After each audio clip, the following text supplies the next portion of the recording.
नमस्कार बच्चों, आपने जैसे कि पार्ट 1 में देखा, हमने आपको गोस्वामी तुलसीदास के परिचय से अवगत कराया था। राम लक्ष्मण परशुराम संवाद पाठ में हमने आपको पाठ के कुछ सार को बताया था कि इस पाठ में क्या बताया गया है। तो आज हम आ जाते हैं आप अपने पाठ के पहले काव्यांश की तरफ। तो पहला काव्यांश है में हमारा है, नाथ शंभु धनु भंज निहारा, होई हूँ क्यों एक दास तुम्हारा, आय सुकाह कहिन किन मोरी, सुने रिसाए बोले मुनि कोही।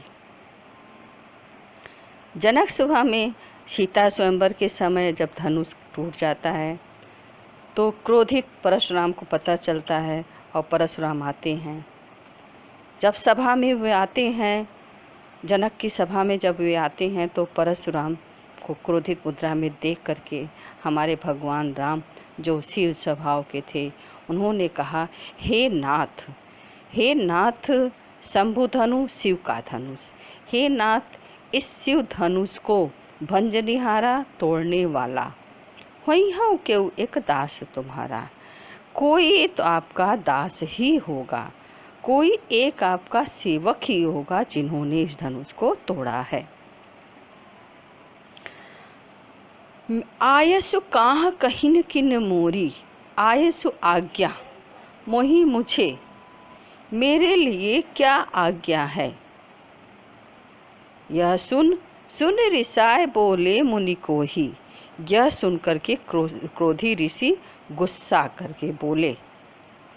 गुस्सा गए हुए जब उन्होंने ये कहा कि इस धनुष को तोड़ने वाला कोई आपका देवदास ही होगा, कोई आपका सेवक ही होगा।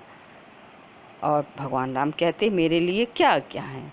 तो उनके इस मृदुल वचन को सुन करके ऋषि जो है गुस्सा हो जाते हैं और बोलते हैं, सेवक सो जो करे सेवकाई, अरि करनी करी करई लड़ाई। सेवक तो वे होता है जो दूसरों की सेवा करता है, सेवा का कार्य करने वाला सेवक कहलाता है। अरे करनी करी करई लड़ाई, अरे मतलब शत्रु, करनी मतलब कर्म। तो शत्रुता का काम करने वाला सेवक कैसे हो सकता है, मतलब कि आपने शत्रुता का काम किया है तो उससे जो शत्रुता काम करता है उसके साथ कैसे करना चाहिए। अरे करनी है करई लड़ाई, कि उससे तो लड़ाई ही उचित है। उस शत्रु कर्म करने वाले से के साथ तो लड़ाई ही उचित है। सुनहु राम जेहि शिव धनु तोरा, सहस बाह सम सोरिप मोरा। अब हमारे बोलते हैं ऋषि, हे राम, जिसने भी यह शिव धनुष को तोड़ा है वह हमारे लिए सहस्र बाहु के समान मेरा शत्रु है, इसलिए वह क्या करे।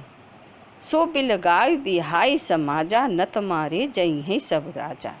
इसलिए वह क्या करे कि वह राज समाज से अलग हो जाए, और नहीं तो क्या होगा, इसके धोखे में और लोग मारे जाएंगे, सभी राजा मारे जाएंगे। नत मारे जई हैं सब राजा, कि इसके धोखे में और राजा मारे जाएंगे से अच्छा है वो सो बिलगाऊ बिहाई समाजा, वह समाज से बिलगाऊ अलग हो जाए, समाज को छोड़ दे, अलग हो जाए। सुने मुनि बचन लखन मुस्काने, बोले परसु धरहि अवमाने।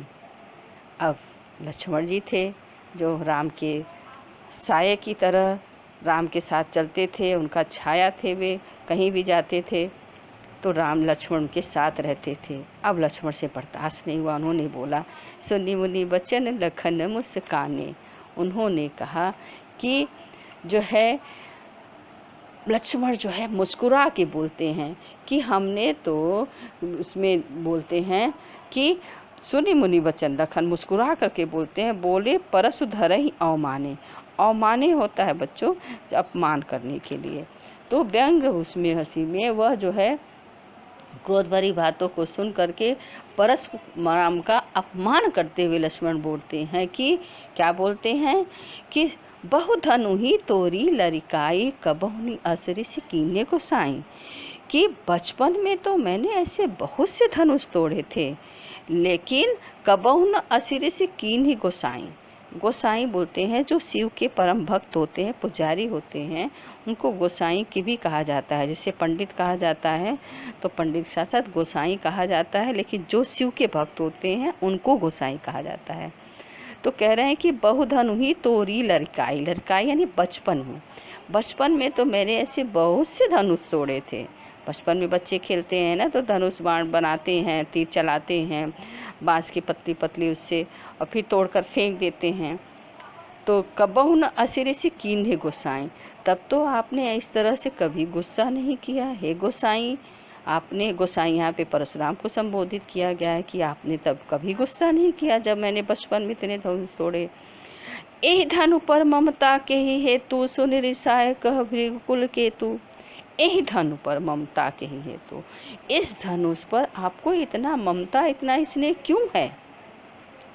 सुन रिसाय का भृगुकुल केतु। भृगुकुल केतु यहाँ पर भृगुवंशी की पताका रूपी परशुराम को भृगुकुल केतु कहा गया है कि इस धनुष पर इतना स्नेह किस कारण है। यह सुनकर भृगुकुल की पताका रूपी ऋषि ने कहा। यह सुन करके सुन रिसाय यानी गुस्सा करके हम परशुराम ने कहा, भृगुकुल की पताका रूपी परशुराम ने कहा। क्या कहा अब इस दोहे के माध्यम से सुनिए। रे नृप बालक काल बस बोलत तो ही न संहार, धनु ही सम त्रिपुरारी धनु विदित सकल संसार। हे दुष्ट बालक, रे नृप बालक, हे दुष्ट बालक, तुम्हारा काल लगता है नज़दीक आ गया है, इसलिए तू संभाल करके काल के वशीभूत होकर के तू जो है बिना विचारे बोल रहा है।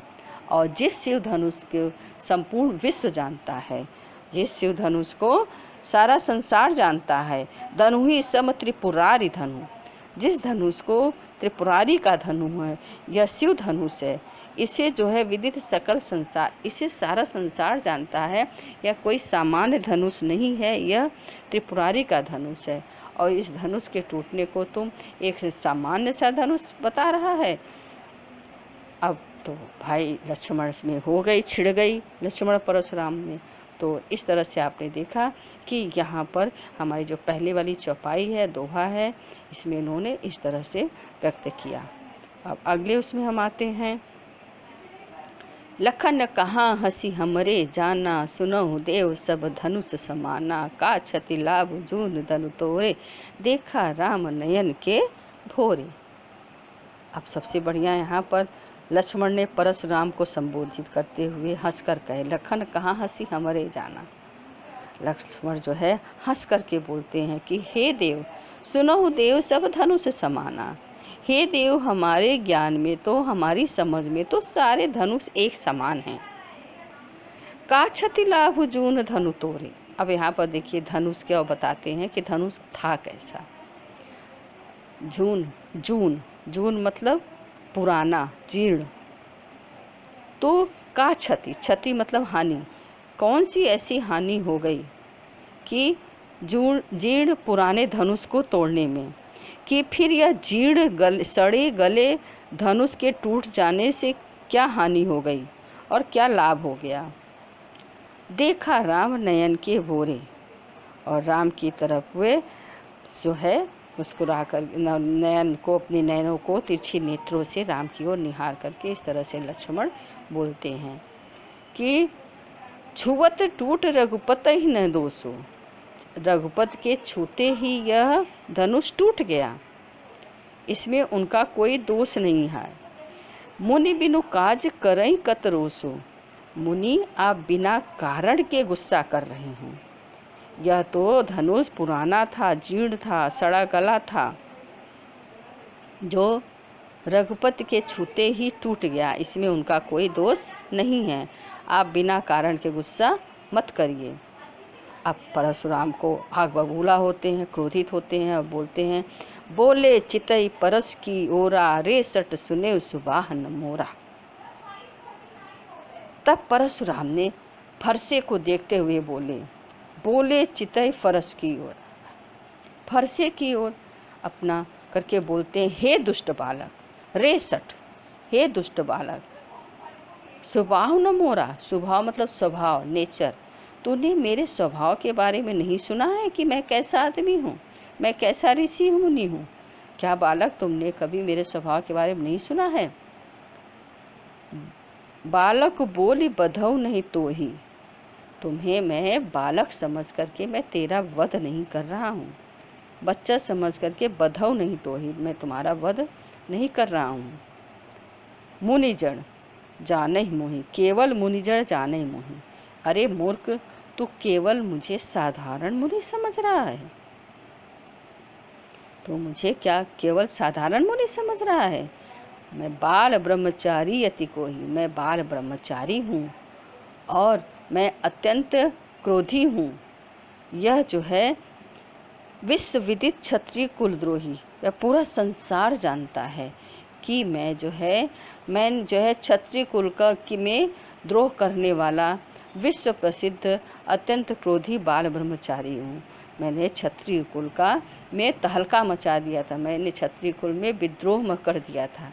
मैं वही बाल ब्रह्मचारी ऋषि हूँ।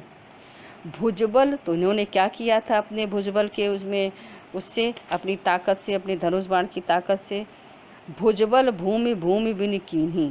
इन्होंने क्या किया था कि भुजबल अपनी भुजाओं के बल पर, यानी अपनी धनुष बाण की ताकत के बल पर इन्होंने कई क्षत्रिय राजाओं का मानमर्दन किया था, कई क्षत्रिय राजाओं का मानमर्दन कर दिया था।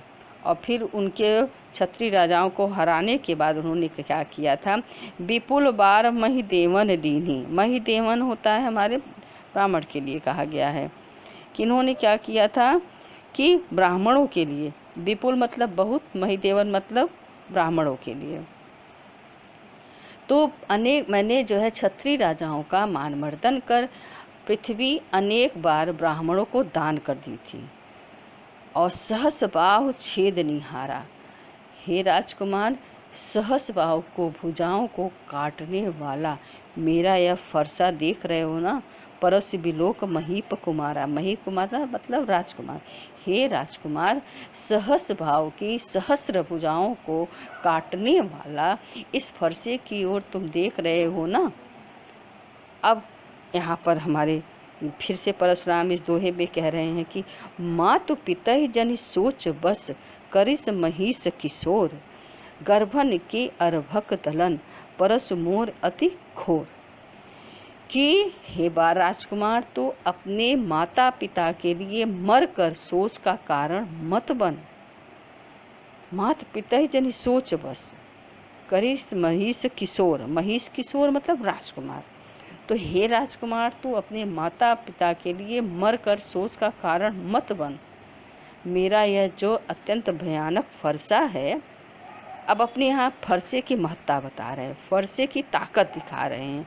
यहाँ पे हमारे परशुराम जी का अहंकार बोल रहा है कि गर्भन के अर्भक दलन, परस मोर अति घोर। गर्भन के यानी कि मेरा जो ये फरसा है गर्भ में पल रहे, अर्भक मतलब बच्चे, गर्भ में पल रहे बच्चा भी जो है वह नष्ट करने में मेरा फरसा समर्थ है। ये तो यहाँ पे अतिशयोक्त अलंकार हो गया कि इतना बढ़ा चढ़ा के इन्होंने बोला। तुलसीदास जी ने कहा है, परशुराम ने जो कहा सो कहा, लेकिन तुलसीदास जी ने यहाँ पे व्यक्त किया है कि परशुराम जी अपने फरसे की महत्ता को बताते हुए, फरसे की ताकत को जताते हुए लक्ष्मण से कहते हैं कि तू अपने माता पिता के सोच का कारण मर करके मत बन। यानी तुम मर जाओगे तो तुम्हारे माता पिता चिंतित होंगे और सोचेंगे। मेरा ये जो फरसा है ये जो है गर्भ में पल रहे बच्चे को भी मारने में समर्थ है। यह साधारण मामूली फरसा नहीं है। फरसा होता है जो चौपर टाइप का होता है जिससे काटा जाता है। तो आज के इस उसमें आपके पार्ट 2 में बच्चों हमने आपको 2 चौपाई के 2 दोहे का अर्थ बताया है और आशा करते हैं कि आप लोग के समझ में आ गया होगा। अब अगली कक्षा में हम आपको आगे के उसमें चौपाई में आते हैं। तो नमस्कार बच्चों, आज की कक्षा यहीं पर समाप्त होती है। धन्यवाद।